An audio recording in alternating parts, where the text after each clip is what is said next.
Mom, where are my shoes? I'm searching for them. Look out in balcony. Mom, hear me also. See, what do you want? I'm ready. Where is my lunchbox? Wait. Grandpa, what is this newspaper? నాన్న శ్రీశ్రీ, నన్ను grandpa కాదు తాతయ్య అని పిలవని చెప్పాను కదా, సరేనా? Okay. ఇది తెలుగు వార్తాపత్రిక నాన్న. Sri, why are you wasting your time? And settle here. Is this your lunch box? Go and get ready. మామయ్య గారు, ప్లీజ్ వాడిని గ్రాండ్ పా అని పిలవనివ్వండి, తప్పేముంది? శుద్ధ తెలుగులో తాతయ్య అని పిలిపించకండి ప్లీజ్. మేమెలాగో మీతో తెలుగులోనే మాట్లాడుతున్నాం కదా, అది చాలు. అది కాదమ్మా. Vishu, what are you doing? Getting ready. I'm very tired dear. Please come and help me. Coming dear. మామయ్య గారు, మీ బ్రేక్ఫాస్ట్ అండ్ లంచ్ కిచెన్ లో టేబుల్ మీద పెట్టాను. కిడ్స్ రెడీనా? Yes, Mom. Come fast. Bye, Grandpa. తీరా మీ నాన్న ఉన్నారా? No, uncle. మరి మీ Ammu? No, uncle. No such person in our శ్రీ, house. Who is that? మరి వాళ్ళు? My mom and dad. మీరు తేజస్సు పత్రిక ఎండి డాక్టర్ రాజేశ్వరరావు గారు కదా? హా, రండి కూర్చోండి. సరే. వస్తున్నారు మామయ్య. డాక్టర్ రాజేశ్వరరావు గారు నమస్తే. నమస్తే. మీతో ఒక విషయం పంచుకుందామని వచ్చానండి. మీరు మా పత్రికకు పంపిస్తున్న కథలు, కవితలు, కథానికల వల్ల ఎంతో సర్క్యులేషన్ పెరిగింది. మా గ్రూప్ సంస్థల తరపున మీకు సత్కారం చేసి 5 లక్షల రూపాయలు నగదు పురస్కారం ఇద్దాం అనుకుంటున్నాం. నేను తెలుగు భాషా ప్రభావం కోసం చేస్తున్న ప్రయత్నం మీ పత్రిక ద్వారా ప్రాచుర్యం పొందుతున్నందుకు నేను మీకు చాలా రుణపడి ఉన్నాను. తప్పకుండా వచ్చి మీ సన్మానాన్ని నేను స్వీకరిస్తాను. కానీ నగదు పురస్కారాలు స్వీకరించనని మీకు తెలుసు కదా, క్షమించండి. శ్రీనాథరావు గారు, మీరు గొప్ప నిస్వార్థ రచయితలని నాకు బాగా తెలుసు. మిమ్మల్ని ఏమాత్రం ఇబ్బంది పెట్టను. త్వరలోనే తేదీ, సమయం తెలియజేస్తాను. మీ దగ్గర ఏమైనా కొత్త రచనలుంటే నాకివ్వండి, నేను పట్టుకెళ్తాను. అలాగే. మా పత్రికలో ప్రచురిస్తాం.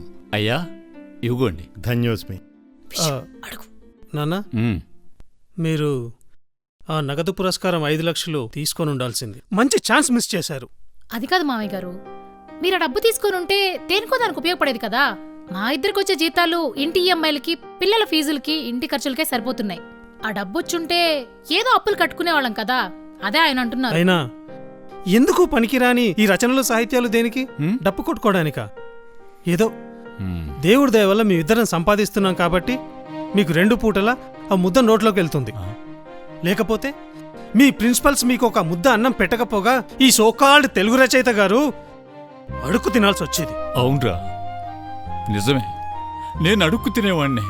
అప్పుడు కూడా నా సాహిత్య సరస్వతిని అమ్ముకునేవాణ్ణి కాదురా, ఆనందంగా ఆకలితో చచ్చిపోయేవాణ్ణి.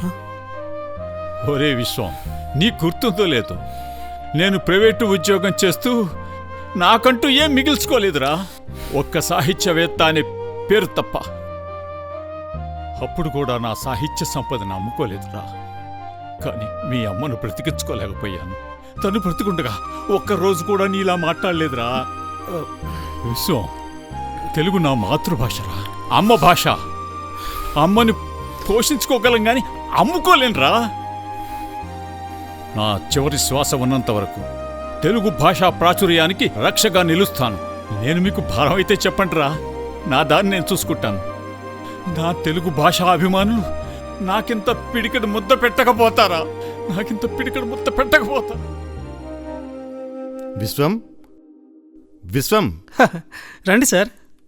ఇప్పుడే మాకొక శుభవార్త తెలిసింది. ఏంటి సార్ అది? మీ నాన్నగారు రాసిన ఉపవాసం కావ్య సంపుటికి కేంద్ర సాహిత్య అకాడమీ అవార్డు వచ్చింది. ఇక చూసుకోండి, మీ నాన్నగారి పేరు జాతీయ స్థాయిలో మారుమోగిపోతుంది. ఈ గుడ్ న్యూస్ నేనే నాన్నగారికి చెప్తాను. నానా, నానా, నానా, నానా, నానా, లే నాన్నా.